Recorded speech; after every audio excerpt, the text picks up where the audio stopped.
fadil. Apa maksud fadil? Ada kelebihan. Takallama fihi Ahmad limas'alatil lafzi. Imam Ahmad bercakap sesuatu yang tidak baik kepada dia, sesuatu yang berat terhadap dia, disebabkan mas'alatul lafzi, masalah lafaz. Masalah lafaz ni perbincangan di zaman itu, di mana Mu'tazilah katakan Quran makhluk. Ahli sunnah mereka tidak bahaskan bab itu. Maka Husain Al-Qarabisi dan sebahagian daripada sahabat-sahabatnya, mereka bahaskan Al-Quran kitabullah, tapi lafaz menyebut Al-Quran adalah makhluk. Imam Ahmad tak suka berbahasa itu, sebab ulama salaf tak pernah bincang, ulama sebelum daripada itu tak pernah bincang. Maka kata Ibn Hajar, kita nampak manhaj Ibn Hajar. Pertama, dia saduq, dia adalah orang yang benar. Yang kedua, dia adalah fadil, dia ada kelebihan. Takallama fihi Ahmad, tapi Imam Ahmad kritik dia. Enggak, ini manhaj. Walaupun ada sebahagian ulama yang mereka memilih untuk tidak langsung memuji ahli bid'ah, tapi tuan-tuan tak boleh kata semua ulama macam tu, itu tidak adil. Al-Khatibul Baghdadi rahimahullah, Al-Khatibul Baghdadi, alim besar di dalam hadis yang dikenali. Kata Khatibul Baghdadi, walamma balagha Yahya bin Ma'in annahu yatakallama fi Ahmad la'anahu wa qala ma ahwajahu an yudra. Kata Khatibul Baghdadi, apabila Yahya bin Ma'in mendengar bahawa Husain Al-Qarabisi ini mengkritik Imam Ahmad, sebab dia ada permasalahan dengan Ahmad. Husain Al-Qarabisi ada masalah dengan Imam Ahmad. Kata Yahya bin Ma'in, ma ahwajahu an yudra, dia ni paling layak dipukul. Dan saya nak cerita manhaj ilmu. Pertama tadi Ibn Hajar kata dia saduq, Imam Ahmad ada masalah dengan dia. Yahya bin Ma'in buat apa? Yahya bin Ma'in kritik dia, sebab dia bergaduh dengan Imam Ahmad. Kata Ibnu Abdul Bar, so jangan ada orang kata Ibnu Abdul Bar ni bukan Salafi. Kalau nak keluarkan Qaradawi tak apa lagi lah. Ni tak jangan kalau kata Khatib Baghdadi ni bukan Salafi, itu melampau lah tu. Kata Ibnu Abdul Bar, kana aliman musannifan muttaqinan. Husain Al-Qarabisi adalah orang yang alim. Alim maksud dia apa? Saya tak payah translate, tentang faham sendiri. Musannifan, penulis. Mutqinan, konsisten. Wa kanat fatwa sultan taduru alaihi, dan fatwa pemerintah berkisar di sekeliling dia. Kana nadaran jadi jadaliyan, dia adalah seorang pendebat yang bagus. Wa kana yadhhabu madhhab ahli al-Iraq ila an qaddama Syafi'i fajalasahu wa sami'a kutubahu fantaqala ila madhhabih. Kata Ibn Abdul Bar, dulu dia mazhab ahli al-Iraq, mazhab Hanafi, sehinggalah dia datang duduk dengan Syafi'i, mendengar daripada Syafi'i, lalu dia berubah kepada mazhab Syafi'i. Walahu awda' wa musannafat kathirah. Kata Ibn Abdul Bar, dia banyak menulis buku, lebih daripada 200 juzuk, lebih daripada 200 juzuk. Wa kanat bainahu wa bain Ahmad sadaqah, dulunya dia baik dengan Imam Ahmad.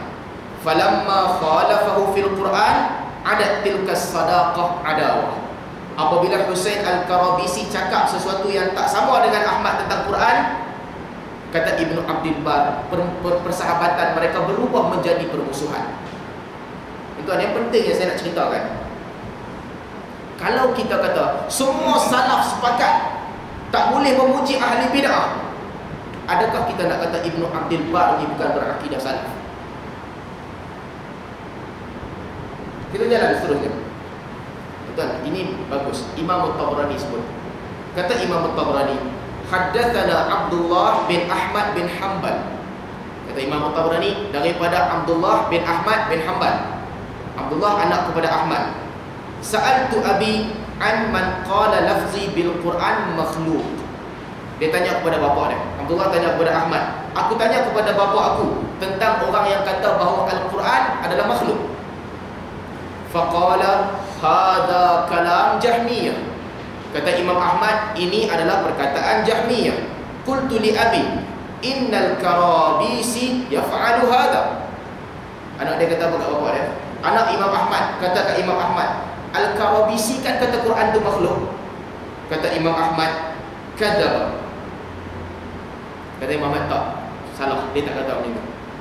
Tuan-tuan, Imam Ahmad yang bergaduh dengan Karabisi sekalipun, tapi apabila anaknya sandarkan benda yang Karabisi tak sebut, Karabisi tak kata Quran makhluk, dia kata lafaz makhluk, Imam Ahmad kata kadzab, tak, Karabisi tak sebut macam tu.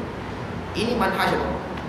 Adalah bila nak kritik seseorang adil. Ini Imam Ahmad yang tunjukkan. Tak boleh kita lihat keburukan seseorang, kebaikan dia kita hentam.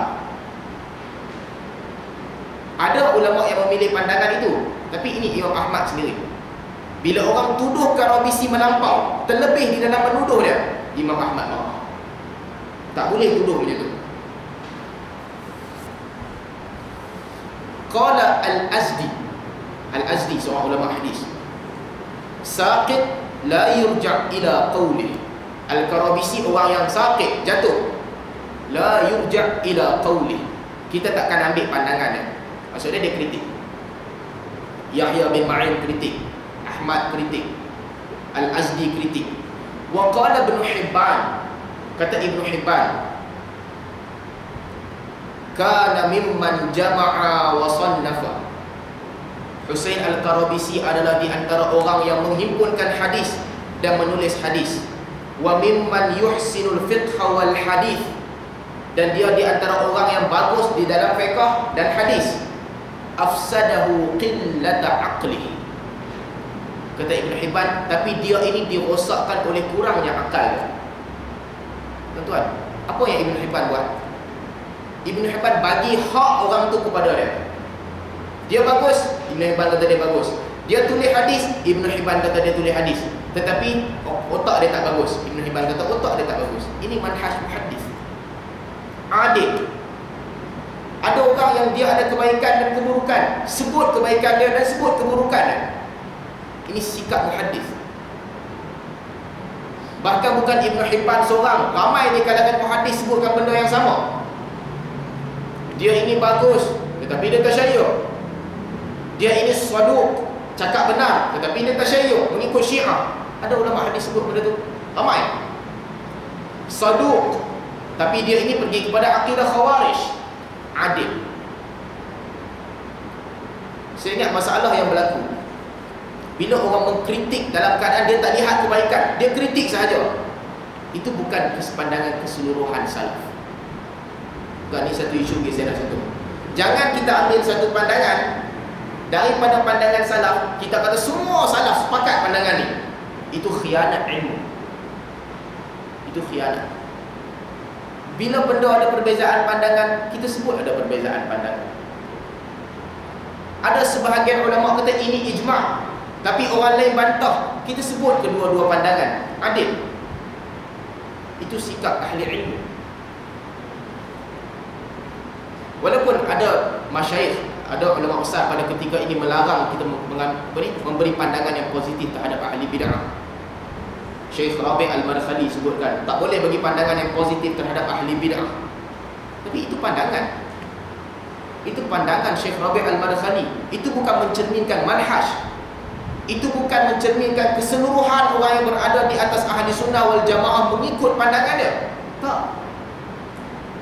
Kalau kita ta'assub kepada syekh tertentu, kita katakan pandangan dia ni lah sunnah, apa bezanya kita dengan orang yang taklid? Apa beza kita dengan orang yang taklid tarikat? Sama. Bukan begitu cara mengambil ilmu. Ulama, kita sebutkan kebiasaannya ulama biasa, mereka berbeza pandangan. Biasa. Tapi tak bolehlah kita ambil pandangan satu ulama lalu kita padamkan apa yang telah ditulis oleh orang lain. Itu tidak adil. Tuan, kalau nak mengambil quote satu perkataan Imam